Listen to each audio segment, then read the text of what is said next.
Without you, I can reverse that. So, so you learn about Baldur's Gate, right? Oh yeah, the bear fucking simulator. Yeah. So, why developer consider Baldur's Gate 3 an anomaly, not the new standard for RPG genre?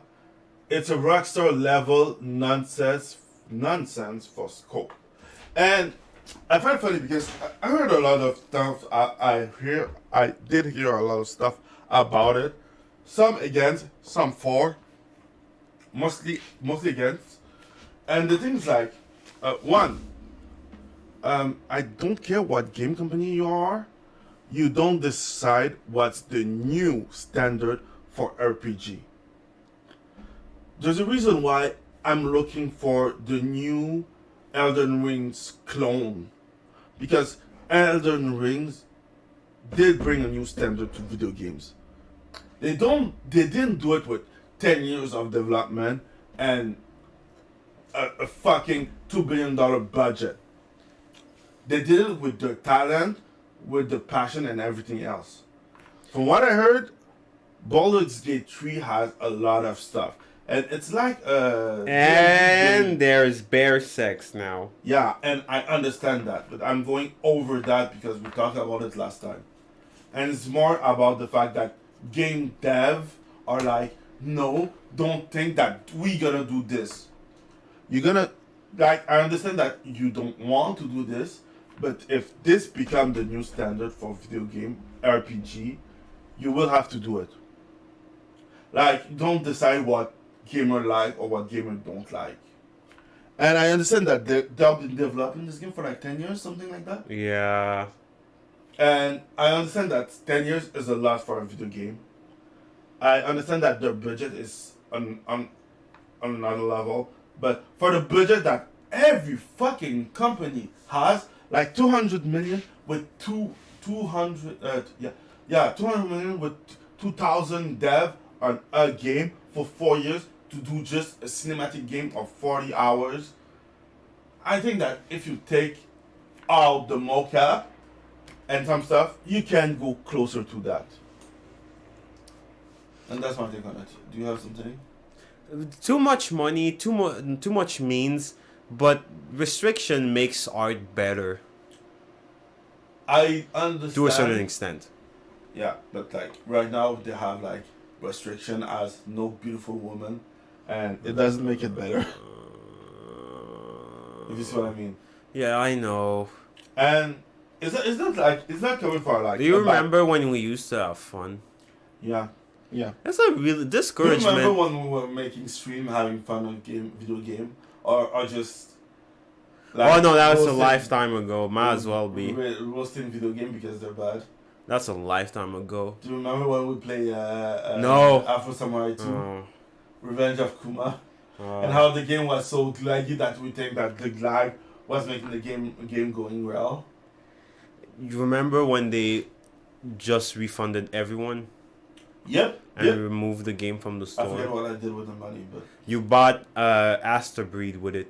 and this is a good game. That was. I was about to rebuy it on Steam.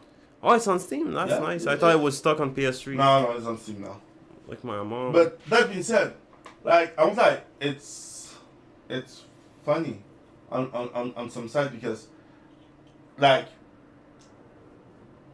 I find funny when some new game or some good game development or some new style come out and every player likes it. They're all like, oh, dude, we won't. This is not the new standard. This is a bad game. Like, who are you to tell us what we should like and what we shouldn't like? Like the hubris. Hubris? No, the sheer fucking hubris. The sheer fucking hubris. How dare you think you can tell us what we should be waiting for a game? The standard, the hype of a game is not created by you. It's created by our expectation for a game. And if this becomes the new standard, that's it. Like I heard something about how CD Projekt Red and those who created Mass Effect were telling that the narrative-driven game with multiple choice and some and on that scope is dead, but most people don't know it yet. Like I think that we know it, but we decide to play some indie game that do it well instead of taking AAA game that don't do it at all. Like I won't say that the ending of Cyberpunk 2077 was not a narrative choice, but the choice is so, can I say, small compared to what other game did before them. And the thing is like, it's not a lack of a lack of budget. Like we had some game that let you choose to be good or bad, or let you have good or bad ending, or being saved at the end or not by the choice that you made. And things like those game, like Prototype or what's the name, um, not Invincible, Infamous. Infamous, were made with a lack of resources. Like they didn't have even the resource that we have now. And we won't talk about Second Son or First Light. Trash. But still, those games are great. And some people just discovered those games right now. And they're playing it like this is like the holy grail. So thinking about saying that narrative games are dead, you don't decide what's dead or not. We decide when we decide to not buy it no more. We decide what's the new trend is when we buy it. We decide if it's good or bad by our review. We as the consumer are king of this domain. And I know that sometimes consumer can become Karen and I don't care. Like there's a lack of understanding in the new genre that we should be pleased so we buy stuff. That's why we like big animated games. Because we like it. We don't like your fat acceptance bullshit or your unification of every woman in your stuff. And that's the thing. Like, how can you tell us that, like, it's an anomaly? You didn't even try to create it.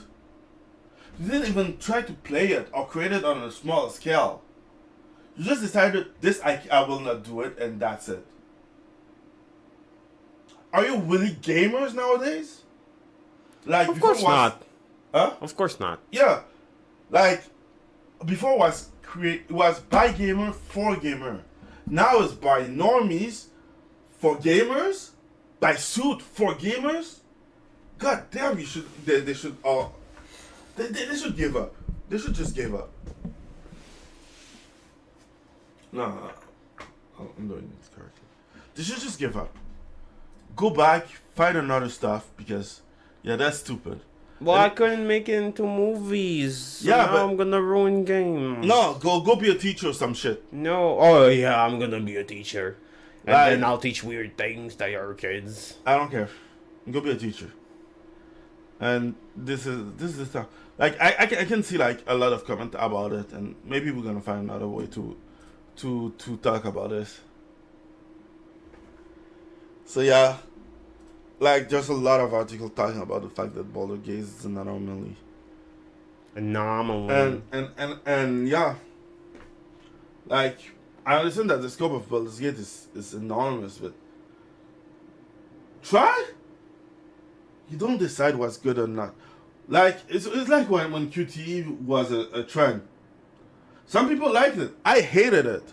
But I understand that I wasn't a minority. No, that's not true. But most people hated it. It's just like you decided to put it everywhere. Yeah. It was getting annoying. But now you're like, no, we won't do it, bitch. And that's why like you see when some people lose their job, I don't care. Yeah. That's the reason. Because they deserve it. Yeah, it's not a lie. And